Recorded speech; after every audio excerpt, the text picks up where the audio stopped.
शिक्षा सबसे शक्तिशाली हथियार है जिससे आप दुनिया को बदल सकते हैं। तो आज हम बात करेंगे शिक्षा के बारे में, क्योंकि 12th के एग्जाम होने के बाद अब रिजल्ट भी आ चुका है, तो अब घड़ियां समाप्त हो चुकी है हमें अपने करियर के ऑप्शन को चूज करने के लिए। तो एक बार फिर से आप सभी का स्वागत है सुदर्शन पैरामेडिकल के इस ऑनलाइन प्लेटफॉर्म पर। और आज हम बात करने वाले हैं जो थंबनेल के अंदर दे रखा है। तो थंबनेल के अंदर क्या दे रखा है दोस्तों कि 5 बेस्ट मेडिकल करियर के बारे में, यानी आफ्टर 12th के बाद 12th के बाद हम क्या करने वाले हैं। यानी आज मैं आप सबके बीच में आपको ये बताने के लिए आया हूं कि 12th के बाद आपको मेडिकल लाइन के अंदर 5 कोर्सेज के बारे में, जिसके अंदर आप डिग्री या डिप्लोमा करके अपना करियर बना सकते हैं। तो सबसे पहले अगर अपन बात करें सबसे पहले बात करें, हम डिस्कस करेंगे कि आप जो मेरा सुदर्शन क्लासेज के नाम से टेलीग्राम चैनल दे रखा है उसको ज्वाइन करें। इसको ज्वाइन क्यों करें इसका कारण बता देता हूं।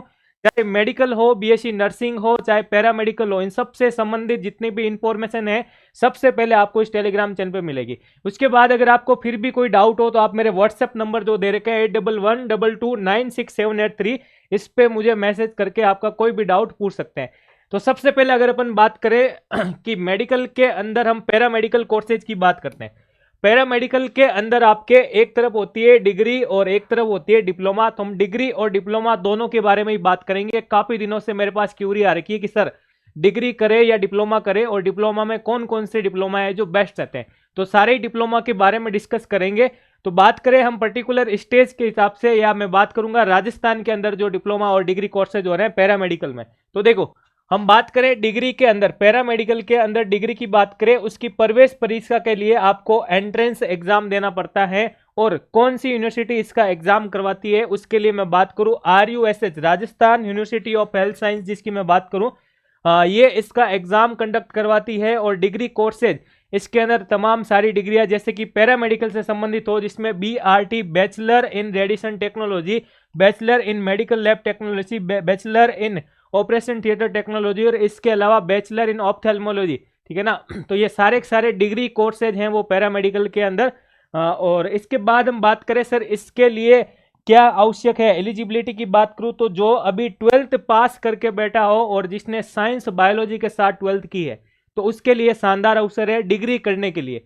फिर हम बात करें डिप्लोमा कोर्सेज के बारे में, तो डिप्लोमा इसके अंदर एडमिशन का प्रोसेस रहता है 12th के परसेंटेज के बेसिस पर आपको डिप्लोमा के लिए पर्टिकुलर कॉलेज मिलती है। ये कौन सी यूनिवर्सिटी करवाती है तो मैं बात करूंगा RPMC राजस्थान पैरामेडिकल काउंसिल की बात करें, जिसके अंदर ये डिप्लोमा कोर्सेज होता है। और डिप्लोमा कोर्सेज कौन कौन से होते हैं तो जैसे DRT, DMLT, DOTT, इसके अंदर और भी खूब सारे डिप्लोमा होते हैं जिनकी मैं बात करूंगा अभी कि सारे डिप्लोमा कौन कौन से कोर्स से संबंधित है। देखो, एलिजिबिलिटी की इसमें भी बात करें तो 12th pass with science biology और मैथमेटिक्स दोनों ही, तो डिप्लोमा बायोलॉजी और मैथमेटिक्स दोनों ही कैंडिडेट कर सकते हैं, और degree only for science biology.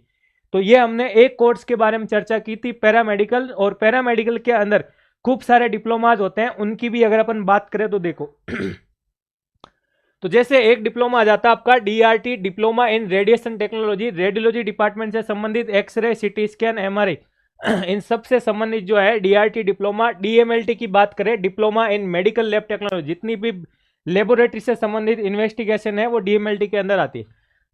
फिर हम बात करें diploma in operation theatre technology, DOT में आ जाता है आपका diploma in orthopaedic technology, DETT जिसमें आ जाता है अपना diploma in emergency and trauma. फिर हम बात करें DECG diploma in ECG electrocardiograph, DBBT यानी diploma in blood bank technology. तो ये सारे के सारे डिप्लोमा कोर्सेज है भाई वो पैरामेडिकल के डिप्लोमा में इंक्लूड होते हैं, ठीक है ना। इसके अलावा भी हम बात करें कि सर और कौन से कोर्सेज की हम बात करें तो देखो, सेकंड हम बात करें BSc नर्सिंग, तो सारा का सारा प्रोसेस जो मैंने अभी डिग्री कोर्सेज के लिए आपको बताया वो सेम एज रहेगा। लेकिन हम बात करें BSc नर्सिंग के लिए भी एंट्रेंस एग्जाम देना पड़ता है। जो राजस्थान स्टेट की बात करूँ, सब स्टेट के लिए एंट्रेंस एग्जाम के थ्रू होता है, ठीक है ना। और उसके अंदर आपके BSc नर्सिंग में 12th के सिलेबस के बेसिस पर फिजिक्स, केमिस्ट्री, बायोलॉजी उसका सिलेबस इंक्लूड होता है और एंट्रेंस एग्जाम होता है भी, ठीक है। इसके अलावा थर्ड मेडिकल लाइन के अंदर आपके फार्मेसी का कोर्सेज होता है, जिसमें डिग्री और डिप्लोमा दोनों ही होते हैं। जिसमें हम बात करें B फार्मा आ जाता है, और एक तरफ हम बात करें D फार्मा, डिप्लोमा और डिग्री दोनों ही होते हैं फार्मेसी के अंदर। फिर हम बात करें फिजियोथेरेपी, ठीक है ना। फिजियोथेरेपी के लिए जो डिग्री कोर्सेज है उसको BPT के नाम से जाना जाता है, ठीक है ना। BPT कोर्स भी एंट्रेंस एग्जाम के थ्रू होता है, ठीक है। तो गवर्नमेंट से करें तो एंट्रेंस एग्जाम के थ्रू एडमिशन होता है, और प्राइवेट के लिए फिर कोई एग्जाम नहीं होता, मैनेजमेंट के थ्रू होता है, ठीक है। देन हम बात करें देन हम बात करेंगे कि ट्वेल्थ के बाद अगर हम बात करें, जो विद्यार्थी ट्वेल्थ के साथ नीट का एग्जाम देते हैं उनके लिए तो वो है ही है नीट के थ्रू, और मेडिकल लाइन में और आने के लिए अगर आप एमबीबीएस करना चाहते हो तो वो भी ट्वेल्थ के बाद ही आप नीट की तैयारी करने के साथ ही एमबीबीएस के अंदर प्रवेश ले सकते हैं। तो 5 जो मेथड थे हमने बताए, 5 जिसके अंदर मेडिकल लाइन के अंदर अपन एडमिशन ले सकते हैं, ठीक है ना। तो आज के इस वीडियो क्लासेज के अंदर मैंने सारे 5 कोर्सेज के बारे में बताया जो आप ट्वेल्थ के बाद भी कर सकते हैं, और नीट की मैं बात करूं तो आप ट्वेल्थ के साथ भी कर सकते हैं, ठीक है ना।